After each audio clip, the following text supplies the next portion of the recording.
Ketua Umum PSSI, Erick Thohir, berapi-api meneriakan kemenangan Timnas Indonesia atas Thailand di final cabang sepak bola SEA Games 2023, Selasa, tanggal 16 Mei tahun 2023. Erick Thohir yang hadir menonton langsung di Olympic Stadium, Phnom Penh, Kamboja, merasakan langsung kerasnya laga yang berlangsung sampai menit 120 itu. Sempat ada kericuhan adu pukul ofisial dan pemain kedua tim, Garuda Muda sukses mencundangi Thailand dengan skor 5-2. Erick Thohir mengatakan, kuatnya para pemain dan ofisial Timnas Indonesia menunjukkan kebesaran bangsa Indonesia. Kendati pemain dan pelatih sampai harus menerima kekerasan dari tim Thailand, kemenangan tetap diraih. Selamat sore Bang Egy. Sore. Nonton langsung ya di Kamboja, iya, seru banget pasti ya. Kesempatan nonton langsung dan betul-betul nih, kayak pokoknya kalau busnya atlet, kemudian pesawatnya atlet dan ruang-ruangan atlet itu suci, saya nggak ikut masuk. Cuma kalau makan pagi itu kebetulan saya suka dipanggil Indra Safri itu. Main di sini gitu. Spontan aja. Ya spontan. Jadi boleh dibilang hampir setiap kali makan pagi diajak dan jadinya saya tahu. Nanti nih kalau lawan Vietnam itu di semifinal kita akan pakai 3 jurus nanti. Kalau perpanjangan, kita buntu akan ada 3 jurus. Terus yang terakhir itu, kalau nanti ada perpanjangan waktu ya, jangan betul ya, kita lawan Thailand perpanjangan waktu, ada 7 jurus nanti katanya. Baik, tapi kami ingin cerita seperti ini Bang Effendi Ghazali. Kita yang nonton dari TV saja luar biasa.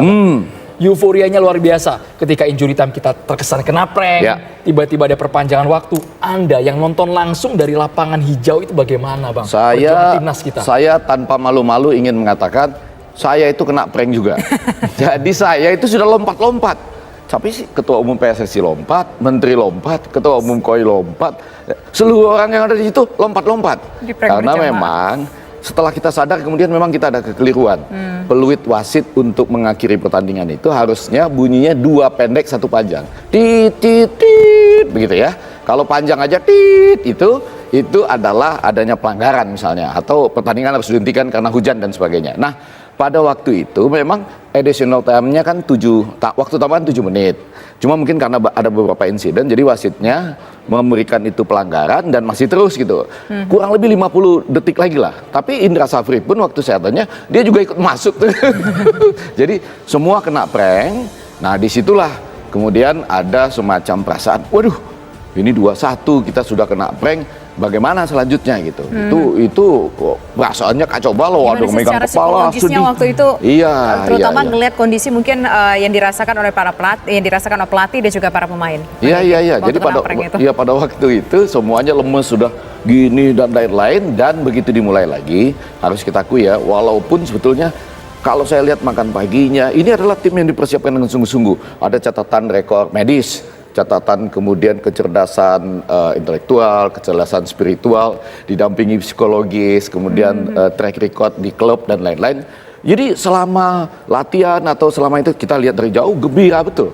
Selalu gembira dan dibakar semangatnya dengan sangat baik. Tapi sesudah prank itu kayaknya kan agak ngedrop sedikit dan akhirnya terjadilah gol 2-2 itu ya.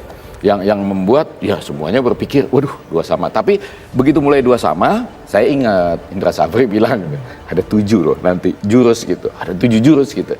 Nah begitu dimulai lagi kita lihat ya jauh hari dengan enak betul mencongkel bola dari sebelah kanan, saya mulai hitung 1 deh gitu ya.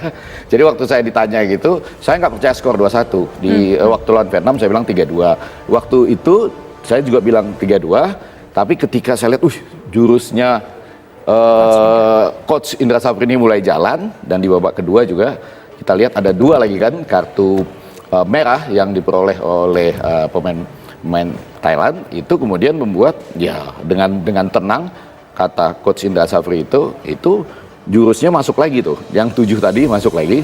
Bahkan dia bilang sambil bercanda ada 2 hal catatan ya. Kalau gembira orang boleh dong memberikan catatannya. Dia bilang begini, Thailand itu nggak mau kasih kekalahan 2-1, ya kita kasih 5-2 gitu. Seperti ini Bang, kalau dilihat dari pola permainan, karena Thailandnya begitu percaya diri, bahkan sebelum bertanding sesumbar, kita pasti menang. Ternyata bertolak belakang. Kalau dari babak pertama hingga babak kedua hingga perpanjangan waktu, Anda melihat daya dobrak Rizky Ridho dan kawan-kawan ini bagaimana di lapangan Bang? mainnya stabil. Jadi artinya dengan 4-3-3 dan satu lagi 4-3-3 beda waktu dengan Vietnam 3-4-3 mereka. Ini anak-anak ini waktu itu kita khawatirkan ya, dan banyak ya, saya harus menyebut begitu banyak ahli lain, Joy, Coach Justin, Opan, Towel, Edisa, Rendra, Hardiman, Sarman, itu semuanya mengatakan bahwa hati-hati jangan sampai ini nanti peaknya itu sudah di waktu melawan Vietnam lalu turun. Ternyata enggak. Ini ya teman-teman di Rembuk Sepak Bola Nasional tuh mengatakan ini akan naik terus sampai ke puncak. Ternyata betul, mereka berani main di lapangan tengah. Dan kemudian dia berani menguasai bola sampai 2-0 itu, sampai akhirnya pelatih dari Thailand itu, Isara Sritaro itu menarik 2 pemain pentingnya loh, akhirnya nggak jalan plan A, harus jalan plan B. Tapi Isara Sritaro juga mengatakan begini, justru karena dia melihat pemain Indonesia itu luar biasa, mereka membutuhkan pemain ke-12, yaitu penonton. Nah, ini kisah dibalik itu adalah akhirnya saya jujur mengatakan, saya itu seperti menjadi dalam tanda petik itu calo tiket gratis. Nah, kami ada berdelapan atau bersembilan itu ya. Jadi ada Arsa, Tari, Irham, Cahyo, David, Budiman, Nero itu. Kami mendapat tugas bersama-sama dengan Pak Rizal, Atasnya Pertahanan di Kedutaan Besar, diberi kepercayaan membagikan tiket supaya khususnya semifinal dan final itu penonton kita penuh. Karena di waktu melawan Vietnam itu agak sedikit sekali kita. Vietnam kan dekat dan pemainnya nggak terlalu banyak yang langsung pulang. Maksudnya atlet-atletnya gitu. Nah, waktu lawan Thailand kita usahakan lebih banyak lagi sehingga untuk psikologisnya ya. Iya, sehingga akhirnya itu tiket yang bisa terbagi dalam 2 hari itu sekitar 5.500 lebih tiket bisa terbagi. Nggak kebagian ya? Oh, nanti ada. Saya mau serius. Jadi setelah selesai pertandingan itu saya kumpulkan lagi beberapa, ini kolektor items loh. Ini kolektor item. Wah, ini udah dikantongin artinya kolektor item. Pertandingan sudah selesai, Bang.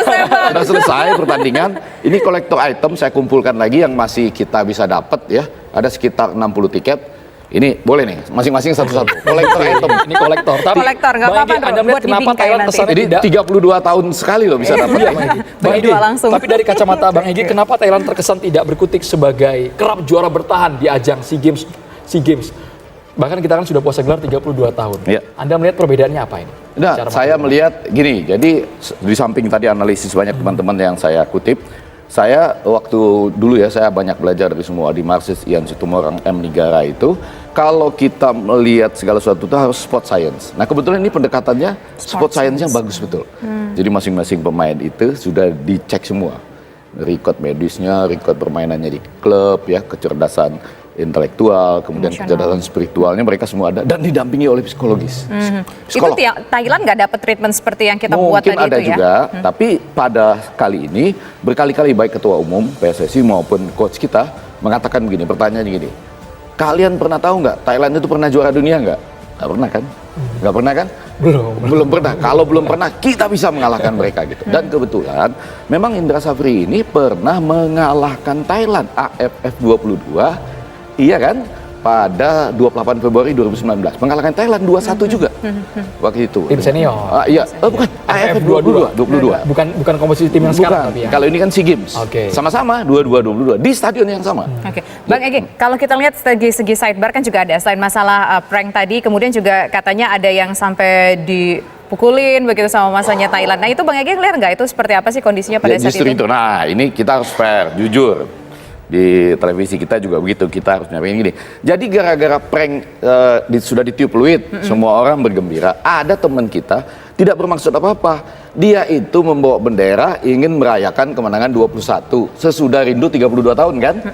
Bawanya itu lewat, biasa dong bawa bendera keliling lapangan gitu kan, boleh dong. Itu ternyata setelah prank itu ya kejadiannya. Pas prank dia bawa bendera, saya tahu namanya teman kita sehari-hari. Dia bawa bendera lewat gitu muter. Tapi kan melewati badge-nya Thailand. Iya, badge-nya Thailand dong, dianggap disrespect. Ya kan, karena ternyata fluid itu cuma tit, bukan tit gitu kan. Nah, jadi itu menimbulkan keributan. Nah, sesudah golnya Thailand 2-2 sama itu juga dibalas lagi gitu dengan datang ke tempat kita sampai terjadi dorong-dorongan tadi gitu. Tapi yang sangat menarik adalah semuanya itu berakhir dengan maaf-maafan gitu. Jadi pada sarapan pagi kemarin saya kebetulan gitu sambil live di TV One, kita sudah selesai live, kita ngobrol, ada official PSSI yang memberi kabar, lalu kita lihat siapa itu gitu. Dia datang, ternyata ini yang mukul. Yang mukul itu datang, kita bilang, oh oke, boleh masuk. Dia bertemu sambil menangis memeluk tim manajer kita yang dipukul, Pak Sumarji. Dia minta maaf, dia bilang kemarin itu memang emosi sekali. Tapi saya bilang nggak ada masalah, ini luar biasa, sepak bola itu kan pada akhirnya menyatukan dunia ya, nggak apa-apa, jadi saling bermaafan, berpeluk-pelukan. Saya dengar Asosiasi Sepak Bola Thailand juga akan minta maaf. Kemudian juga mereka memuji Rizky Ridho, kapten kita, yang sesudah pertandingan juga minta maaf kepada pelatih Thailand. Jadi ujungnya ini manis, dan lebih daripada itu, yang paling menarik, saya sampai di Bangkok, sebelum kembali ke Indonesia malam hari, saya tanya kepada fans Thailand di Bangkok, ya kan, Anda nonton bola? Saya uji dia. Dia bilang nonton. Saya uji, berapa hasil pertandingan? Dia bilang Indonesia 5, Thailand 2. Berarti benar-benar nonton kan? Bagaimana Indonesia? Ini untuk menjawab Anda tadi. Dia bilang Indonesia she's no good. Terus kita bilang Thailand gimana? Dia bilang gini loh. Mohon maaf nih betul. Ada rekamannya. Sims Thai boxing katanya. jadi ini fans Thailand ini sendiri. Ini main bola apa tawuran? Iya, Sims bola tim Thailand sendiri itu menyatakan bahwa permainan tadi kasar sekali, Bang. Iya, seperti itu ributnya. Tapi ada yang paling menarik nih, satu lagi nih. Yaitu selesai pertandingan, saya bilang sama Ketua Umum PSSI dan coach kita, itu jala gawang yang dibobol oleh tim Indonesia diminta dong. Ini bukan kita potong-potong, bukan vandalisme, tapi diminta dong. Nanti dibagi-bagi untuk para pemain kita, sama seperti yang dilakukan pemain Argentina waktu juara Piala Dunia. Saya masih bawa loh, saya satu-satunya yang dapat. Yang dapat ya? Nih, saya yang dapat ya, itu. sepanjang 42 cm. Tapi sekali lagi ini bukan jimat ya, bukan jimat, nggak boleh jimat. Motivasi ya. Bukan, ini buat kenang-kenangan. Jadi waktu itu di Piala Dunia, di Maria itu waktu motong, saya minta, "Oi, Indonesia akan menjadi tuan rumah Piala Dunia U20, bagi dong." Dia minta petugas keamanan melalui kasih ke saya. Nah, kabar baiknya adalah satu gawang itu jalannya diberikan. Jadi timnas kita itu pulang membawa jala gawang yang mereka bobol untuk mendapatkan medali emas setelah 32 tahun. Nanti akan dipotong dan dibagikan, jangan-jangan bisa dapat juga ke presiden, kemudian juga seluruh buat kenang-kenangan official intinya dan ya, pemain kenang-kenangan. Ini ceritanya bisa nggak bisa seru banget. Nah, ini sesuatu yang di belakang itu ya. Sudah berbagi karena meskipun laganya panas tapi berbuah emas.